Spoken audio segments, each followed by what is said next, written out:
Hey there, so today we have another review, and this is a pull from the cellar. This is Subliminal Message. So this is Grimm's tart sour red ale, brewed with tart strawberries, conditioned on oak, and it's actually from February of 2016. So 3.5 years old. I don't know if this is one I'm supposed to age. If you guys want a recommendation on generally what should be aged, it's generally your beers that are higher ABV, generally things that are a little bit malty, and then when you want to go on the sour side, it's going to be things that have, think of beers that have already been aged. So if they sat in oak, if they're the complex mixed fermentation stuff, a little bit more complex, those can age, whereas something like a simple kettle sour goes a Berliner, that's not something you generally want to age.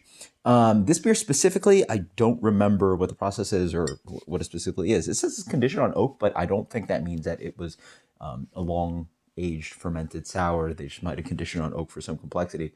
This might just be a straight kettle sour, which is like, a simple way they make sour beer, similar to Goes or Berliner. So we'll see. Yeah. On the nose, smells quite nice, actually. Maybe this is something that was supposed to be aged. There is a good complex sourness to it. It has tart cherry. It has a good amount of lactic, but there's also that acetic note. So this might be something that's not simply straight kettle sour. Quite possibly. I don't know. There's that cherry. There's a little bit of like brown sugar note in there.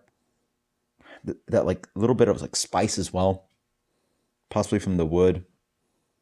A little bit of like light, what is it? It's like treacle. It's got this like kind of like wafery thin caramelized sugar thing, along with some spicing, and that sour note comes in. It's a little bit vinegary. Cheers.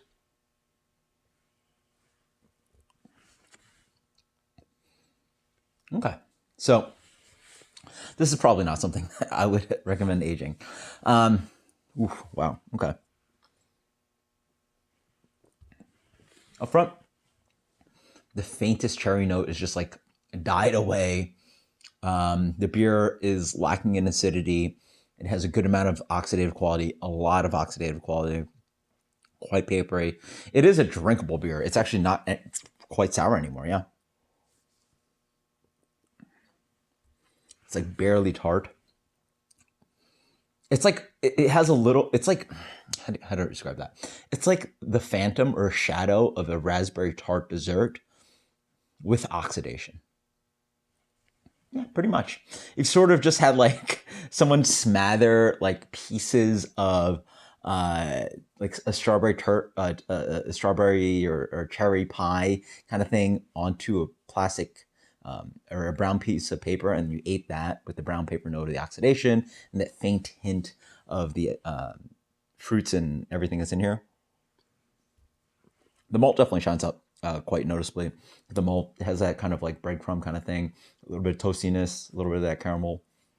Quite nice of a.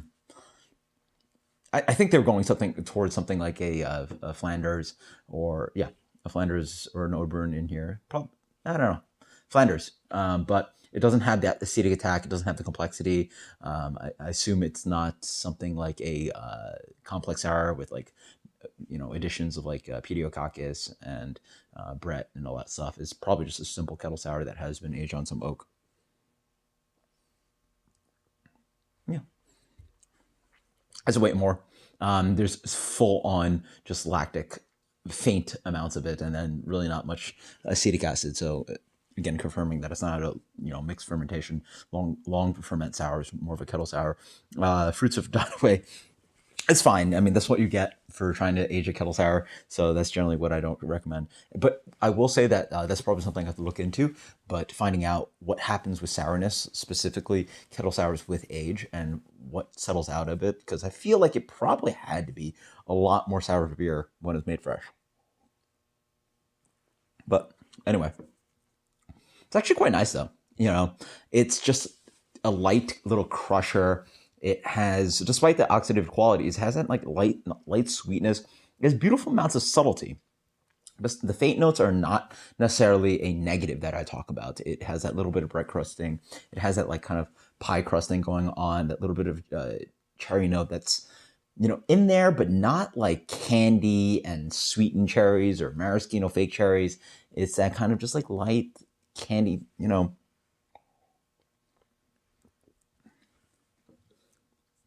that light tart actual cherry thing. It's just a little bit of that dancing in there. Yeah, it's actually quite nice. Despite being not what I'd expect generally fresh, it actually drinks quite well. As for rating, let's go something like a 91 on this one. Pretty nice, actually. It's actually very pretty.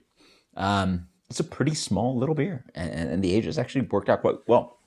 It's one of those beers where initial sip, I'm like, oh, this sucks.